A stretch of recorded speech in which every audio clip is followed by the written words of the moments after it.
Next gen astro ஆன்மீக அன்பர்களுக்கெல்லாம் என்னுடைய அன்பான பணிவான ஆசீர்வாதத்தை தெரிவித்துக் கொள்கின்றேன்.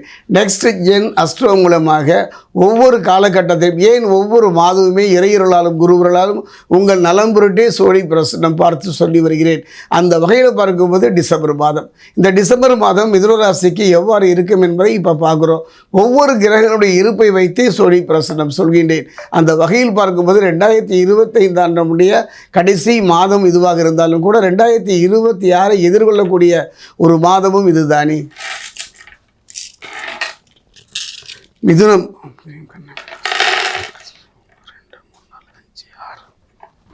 மிதுனத்தில் இருக்கக்கூடிய மிருகசீரிஷம் 3 நாள், மிதுனத்தில் இருக்கக்கூடிய திருவாதிரை,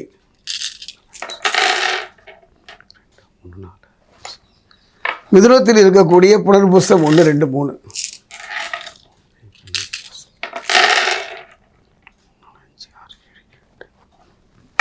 மிதுன ராசி அன்பர்களே, ஒரு அருமையான சந்தர்ப்பம், ஒரு நல்ல மாற்றத்தை தரக்கூடிய ஒரு காலமாகத்தான் இந்த மாதம் அமைகின்றது. ஒவ்வொரு மாதமே ஒரு போராட்டம் நிறைந்ததாக, நிம்மதியை இழந்து தவிக்கின்ற ஒரு காலமாக, சந்தோஷம் நம் வாழ்வில் வராதா என்று ஏங்குகின்ற ஒரு மாதமாகத்தான் கழிந்தது. கவலைப்பட வேண்டாம்.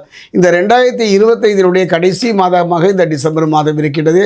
இந்த மாதத்தை பொறுத்தவரையும் 11 கூடிய செவ்வாய் 8ஆம் தேதி முதல் 7ஆம் இடத்துக்கு மாறுகிறார். அதே நேரம் பார்த்தீங்கன்னா 12 கூடிய சுக்கிரன் 6இல் இருப்பது ஒரு அற்புதமான ஒரு யோகம். காரணம், இந்த 2 கிரகங்கள் களத்திரகாரகன் சுக்கிரனும் செவ்வாயும் அற்புதமான ஒரு யோக பலனை தரக்கூடியவர்கள். புரிந்து கொள்ளாமல் ஒரு புதிராக இருந்த வாழ்வுக்கு ஒரு தெளிவான இடத்தை நோக்கி நகர்கின்ற ஒரு அற்புதமான தருணமும் இதுதான். நான் சொன்னேன் அல்லவா, 12 கூடிய சுக்கிரன் 6இல் இருப்பது அற்புதமான ஒரு யோக பலனை தரக்கூடியது. பகைவர் நல்லது யாது கெட்டது யாது என்பதை புரிந்து கொள்வதை விட நல்லவரையும் கெட்டவரையும் அறிந்து கொள்கின்ற ஒரு அற்புதமான தருணம் தான் இதுதான்.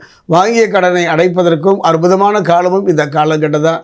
நீண்ட நாள் எடுத்துரைத்த வம்பு வழக்குகளிலிருந்து ஒரு நிம்மதி தருகின்ற ஒரு காலம் இந்த மாதம், டிசம்பர் மாதம் மிதுன ராசிக்கு. ஏதாவது என்ன பார்த்தீங்கன்னா, இந்த செவ்வாயை பொறுத்த வரைக்கும் ஒரு அற்புதம் என்றே சொல்லுவேன்.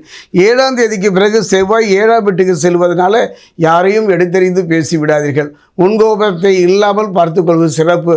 உணர்வுகளையும் உணர்ச்சிகளையும் வெளிப்படுத்தி கொள்ளாமல் தானுண்டு தன் வேலையுண்டு என்று இருப்பது இந்த மாதத்தில் சிறப்பு.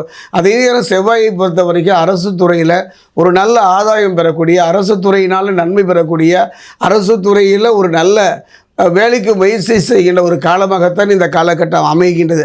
அதே நேரம் பார்த்திங்கன்னா யோககாரகன் என்று சொல்லக்கூடிய ராகு 9ஆம் பெட்டியில் பார்த்திங்கன்னா ராகு மோதல்கள் வரக்கூடும்.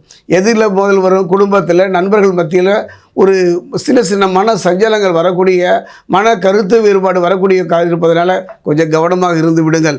பூர்வீக சொத்து பிரச்சனைகள் இருக்கும். அந்த சொத்து பிரச்சனைகள் தீர்வதற்கான வழியும் இந்த மாதத்திலேயே கிடைக்கும். குறிப்பாக பார்த்திங்கன்னா மன சஞ்சலம் உண்டாகக்கூடிய சூழ்நிலை இருப்பதனால கவனமாக இருங்க. கணவன் மனைவி உறவை பொறுத்த வரைக்கும் களத்திரக்காரர்கள் சுக்கிரன் அற்புதமான ஒரு நிலையை தருகின்றார். புதன் ஒரு மனிதன் வாழ்க்கையில் யார் எப்படியோ அதை பற்றியெல்லாம் இல்லை, இவன் மட்டும் நன்றாக அமைந்து விட்டாலே போதும்.